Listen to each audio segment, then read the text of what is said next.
I don't know, half dozen troops stay there at Camp Ashraf, or recommend today that the Security Council take this action, or recommend today that the UN take some specific action.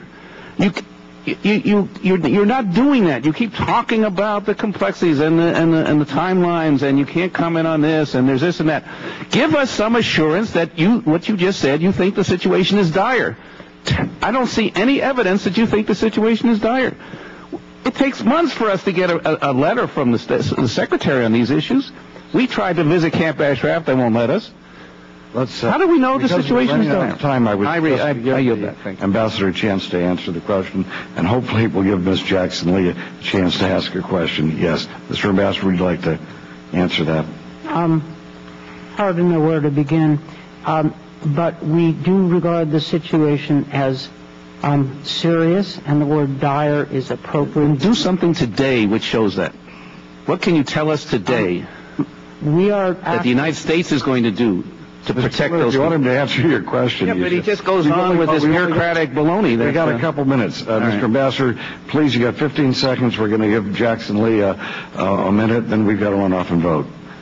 The best way to resolve this peacefully is to work with the UN to get a negotiated solution quickly so that the people there can leave the camp in safety and security. That's what we're aiming at, and we are indeed working intensely every single day. Okay, Ms. Jackson-Lee, would you have a question? Chairman, I have to take a second to thank you and Mr. Carnahan. This is a miracle. To believe that we have a full hearing on Camp Ashraf is absolutely a miracle. Okay. And Americans that are sitting in this room.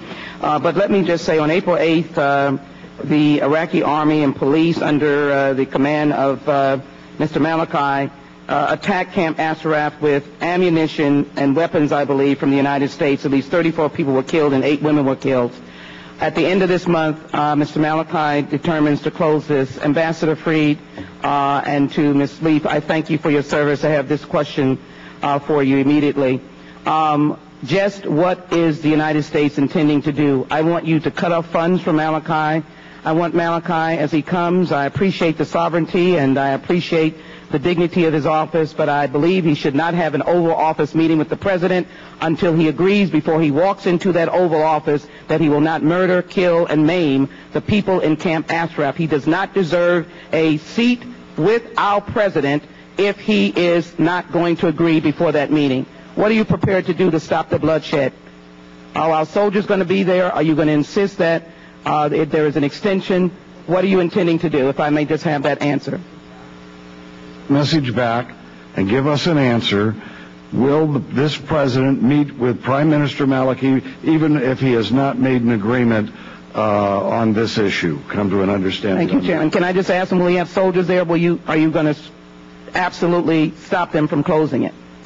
After many years and the expense of blood and treasure, our soldiers are leaving Iraq. We are working flat out to support arrangements for the safe and secure, humane relocation of the residents of Camp Ashraf. We are doing so on an urgent basis, very mindful of the calendar and the ticking clock. That is where our efforts are focused. Could you go to the address, Ms. Jackson-Lee's original question? Is the President of the United States going to be meeting with Prime Minister Maliki, even if he has not reached an understanding on this issue? And if you do not know the answer, will you take that to the State Department and let them know how concerned we are about it? First, I will certainly take back the concern of this committee, absolutely, sir. Okay. And secondly, I will say that in my judgment, the best way to convey the gravity of the situation and the concerns of this committee is to have that meeting and go forward with it. Okay. This hearing will be adjourned in one moment when I just leave the thought, actions speak louder than words. If you're talking to somebody, he's going to understand that that's weakness rather than if you don't talk to him. And it's a human rights issue, Mr. Chairman and Mr. Ranking. Thank you, Ms. Jackson-Lee. This part of the hearing is in recess until after the next vote. Ambassador Bloomfield, you may proceed. Thank you, Mr. Chairman. Good afternoon.